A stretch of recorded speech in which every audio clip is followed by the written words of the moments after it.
Shawn Maves is our guest. He was a former bodybuilding champion and also a person that experimented with steroids for several years. They are addictive.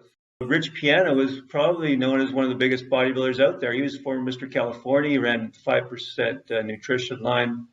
And his objective, he would tell people on his, he had about 1 million followers on Instagram, would be to get his objective was to get as big as possible. And, there is such a thing as bigorexia, which is a term you can Google it, which is kind of the opposite of anorexia. And a lot of guys, in bodybuilding and workout, a lot of them suffer psychologically because they don't feel they're big enough. They compare themselves to the guys in the magazines. And unless you really have God in your life, I don't think it's possible to really come off these drugs without wanting to go get back on them, because they're psychologically they're addictive. There's no question. A real change in recovery comes from a transformed, renewed mind, and that mind needs to come from Christ. Romans 12:2 talks about that. I try to encourage people, don't try to get off this stuff by yourself. You need help. You need the Lord's help, and you need, some wise counsel around you.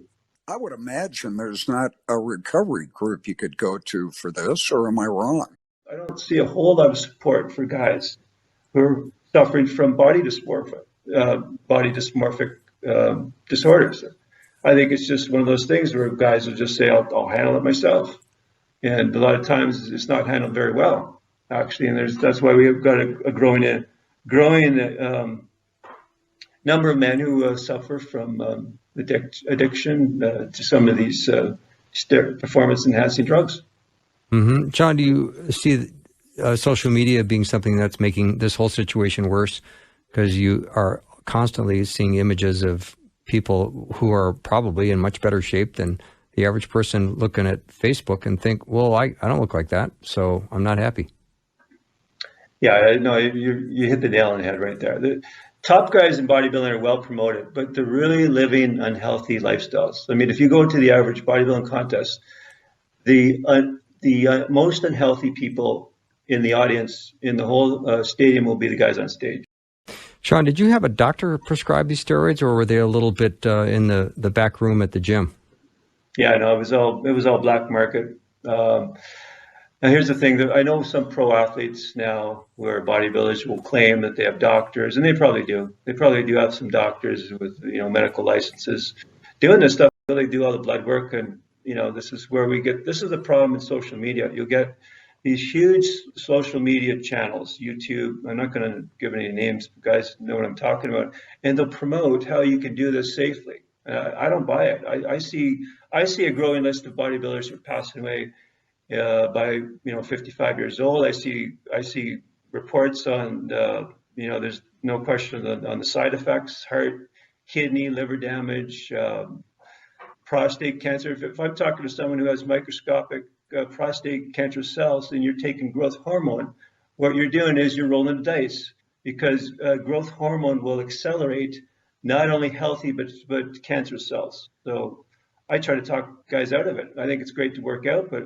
when you cross that line, you start taking anabolics and growth hormone, insulin, synthol, all this stuff, you run into trouble. Yeah, Shawn, I've heard that steroids have gotten down as far as even at a high school level, which is stunning to me.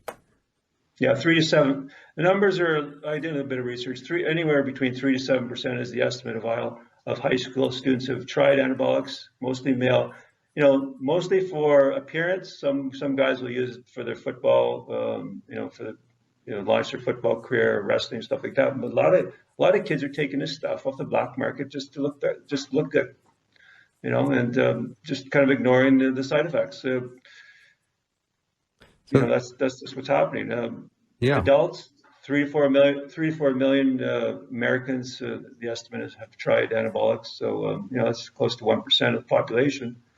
I don't think there's 3 to 4 million competitive bodybuilders out there. So a lot of people are just taking this stuff just for cosmetic reasons. Plus, you see all kinds of ads where they're trying to entice older men to try to recapture their youth with some formula, which may or may not be steroids. But I have known men that have used a low dose of steroids to try to get their energy back and their drive and all of that. So it's a drug that people will reach out for. Yeah, there's no question. It can become very addictive, like I said before. You know, when you make health and fitness or bodybuilding your main focus, you can get spun into this cycle of perfectionism. And when that happens, you know, you'll always imagine nothing will be perfect enough. You know, there'll always be something wrong. You know, maybe your calves aren't big enough, your biceps aren't big enough for X, Y, Z. Your macronutrients, your micronutrients aren't, you know, quite the way they should be, and it can just, you know, just kind of morph into this addiction. And I certainly experienced some of that in my 20s. God was kind of, he helped me get out of it and helped me, you know, see through it.